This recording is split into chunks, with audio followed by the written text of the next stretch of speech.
Hello Maidenhead and welcome to my market update for April 23. In this update I'm going to briefly speak to you about the amount of properties that have come onto the market, the amount that have sold and how many have reduced to try and get sold. Starting with the new listings then, in March 216 properties came on the market. This was an increase from 153 in February, partly due down to the fact that more people try and move in spring as the weather gets nicer. You can do viewings later in the evenings, but if you're sold within 4 weeks of launching in March, so you're under offer in April, you'll probably be moved by the end of the summer holidays because it takes 3 to 4 months for the conveyancing to get you moved. 131 properties sold in March, compared to 110 in February.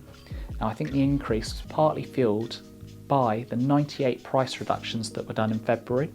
And interestingly, 126 people reduced their price in March, so they're keen and motivated to get sold and come and get moved by the end of the summer holidays.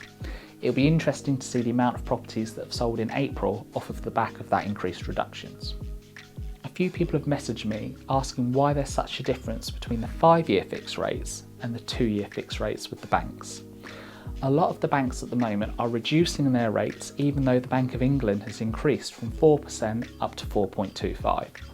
Now the high street banks are reducing because they're hedging their bets that over a 5-year period the Bank of England will lower its rates, and whilst they've got you stuck at a competitive rate today of 4%, in 3 years time that won't be a competitive rate. So they'll be making a lot of profit off of you per month once the Bank of England is lower.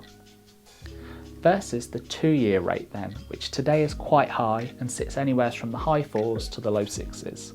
That's because the banks are thinking that the Bank of England won't change too much in the immediate future, and therefore they want to make profit off of you in a short time frame because you're only stuck with them for 2 years. If you're looking to sell your property now, or you're new to Maidenhead and you want to know the reasons that you should buy here, these are the things that you should either be selling on your listing or no to buy. One of the main reasons people choose to live in Maidenhead is the amazing primary schools we have here. There's quite a few outstanding Ofsted schools scattered over Maidenhead. We've also got some really good secondary schools. Newlands is very sought after for all girls.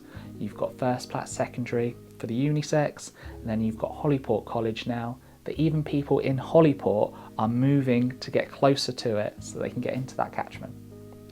Also, we've got some great transport links. We've got Crossrail into London, you've got the M4 and the M40 motorways that can get you to the M25, Oxford, Reading and beyond. And also we're just a short journey away from Heathrow Airport. And to add to this, we've got some great parks here. You've got National Trust lands at Pinckney's Green, Cookham, North Townmoor and also off of Taplow in Clifton. And these are reasons that people pick Maidenhead over other towns. If you've got any questions or things you'd like me to bring up in the next market update, please leave a comment below or get in touch with me.